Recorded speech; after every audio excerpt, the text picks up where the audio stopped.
Hai historian, kembali lagi di channel Delta Buana. Apa kabarnya nih? Semoga selalu sehat ya.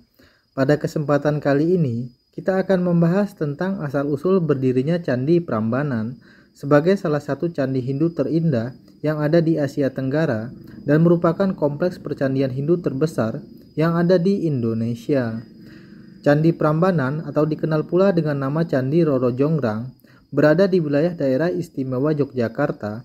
Tepatnya terletak di Dusun Karangasem, Desa Bokoharjo, Kecamatan Prambanan, Kabupaten Sleman, Yogyakarta.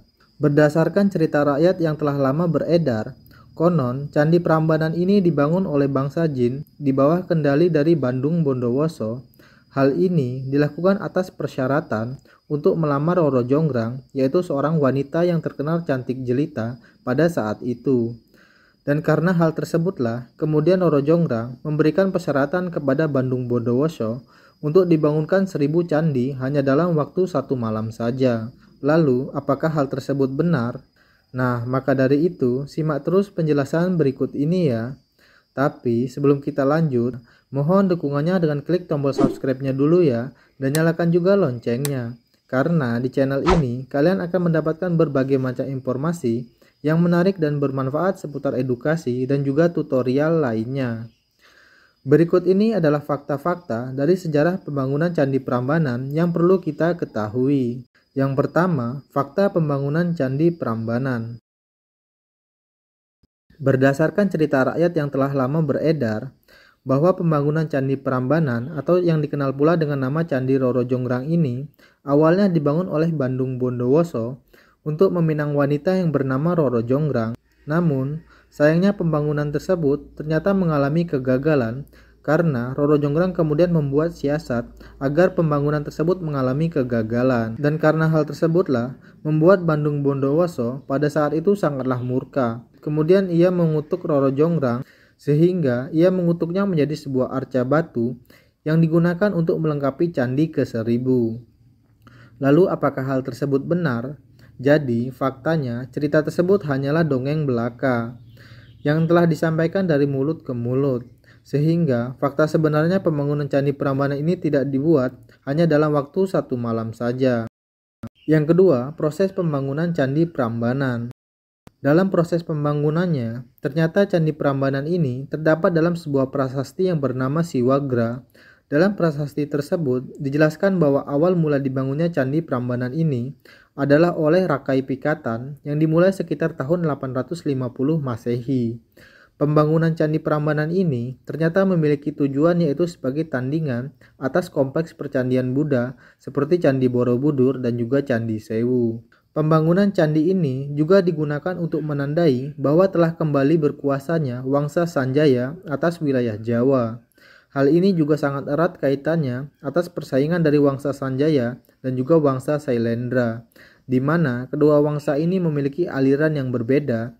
Wangsa Sanjaya sebagai penganut Hindu dan Wangsa Sailendra ini sebagai penganut Buddha. Selain itu, pembangunan Candi Prambanan ini juga dipercaya sebagai bentuk persembahan kepada Trimurti, yaitu 3 dewa utama dalam kepercayaan Hindu. Kemudian, berdasarkan prasasti Siwagra, kompleks Candi Prambanan ini sebenarnya bernama Siwagra yang bermakna rumah dari Dewa Siwa.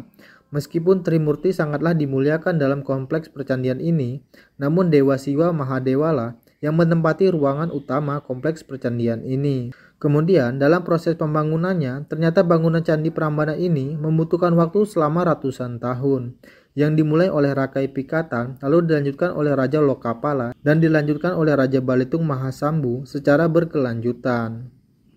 Yang ketiga, dari mana asal-usul munculnya nama Prambanan? Asal-usul dari nama Prambanan yang kita ketahui saat ini merujuk kepada nama desa di mana tempat candi ini berdiri, dan diduga nama tersebut berasal dari perubahan nama dialek bahasa Jawa. Candi Prambanan terus disempurnakan oleh raja-raja selanjutnya. Bahkan ketika era dari Kerajaan Mataram, Candi Prambanan ini digunakan sebagai tempat berlangsungnya berbagai macam upacara agung, dan saat itu lokasi dari ibu kota dari Kerajaan Mataram berada tak jauh dari wilayah Prambanan. Kemudian ketika Empu Sindok bertahta dan mendirikan Wangsa Isyana pada tahun 930 Masehi, ibu kota kerajaan ini kemudian dipindahkan ke wilayah Jawa Timur. Hal ini diduga karena terjadinya perebutan kekuasaan atau akibat dari bencana alam seperti letusan Gunung Merapi. Hal inilah yang kemudian membuat ibu kota Candi Prambanan perlahan mulai ditelantarkan dan akhirnya mengalami keruntuhan yang terjadi sekitar abad ke-16 Masehi. Yang keempat, kembali dikenalnya Candi Prambanan. Akibat ditinggalkannya kompleks percandian ini oleh berbagai macam faktor yang telah kita ketahui sebelumnya, membuat candi ini benar-benar telah terlupakan dalam beberapa waktu. Namun, seiring dengan perubahan zaman dan bergantinya waktu, kemudian banyak masyarakat dari luar yang mulai bermukim di sekitaran bekas reruntuhan Candi Prambanan ini. Meskipun pada awalnya, keberadaan dari Candi Prambanan ini mereka kurang peduli dan sama sekali tidak tahu menahu mengenai sejarah dan juga latar belakang sebenarnya tentang siapa raja dan juga kerajaan apa yang telah membangun monumen megah ini. Sehingga muncullah cerita rakyat yang kemudian dikenal dengan nama cerita Roro Jonggrang, yang kemudian banyak diceritakan dari mulut ke mulut hingga saat ini. Kemudian ketika pemerintah kolonial Inggris menguasai wilayah Jawa, seseorang yang bernama C.A. Lons, yaitu orang yang berkebangsaan Belanda, mengaku telah menemukan reruntuhan megah bekas kompleks percandian sekitar tahun 1733. Pada saat itu, pemerintah kolonial Inggris masih di bawah pimpinan Sir Thomas Stamford Raffles, yang kemudian memerintahkan untuk dilakukan penyelidikan secara lebih lanjut mengenai reruntuhan candi ini.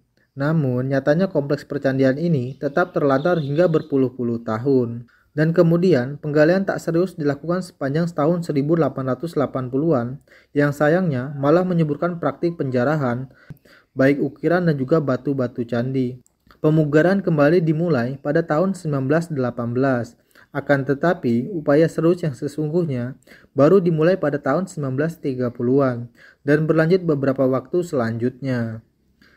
Sejak saat itulah candi ini semakin dikenal dan ketika Indonesia merdeka, proses pemugaran ini masih terus dilanjutkan, hingga dianggap selesai pada tahun 1953 atas pengumuman resmi dari Presiden Soekarno.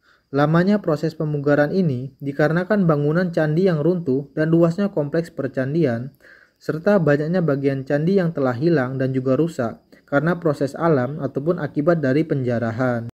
Saat ini, Candi Prambanan telah ditetapkan sebagai situs warisan budaya UNESCO pada tahun 1991. Selain itu, candi ini juga dinobatkan sebagai salah satu candi terindah yang ada di Asia Tenggara dan candi Hindu terbesar yang ada di Indonesia. Dalam arsitekturnya, Candi Prambanan ini terbentuk tinggi dan juga ramping, mirip dengan percandian Hindu lainnya, di mana candi utamanya bernama Candi Siwa yang menjulang setinggi 47 meter. Yang letaknya berada di tengah-tengah dari gugusan candi-candi lain yang lebih kecil. Sebagai salah satu yang termegah dan terindah yang ada di Asia Tenggara, Candi Prambanan kini telah menjadi ikon pariwisata yang ada di Yogyakarta, yang mana candi ini mampu menarik kunjungan wisatawan baik dalam negeri maupun mancanegara untuk datang dan melihat secara langsung candi yang indah ini. Nah, itulah tadi sekilas mengenai sejarah dari Candi Prambanan. Sekarang sudah pada tahu kan asal-usul dari Candi Prambanan. Semoga informasi ini bisa bermanfaat. Sampai jumpa di pembahasan selanjutnya. Salam Jas Merah.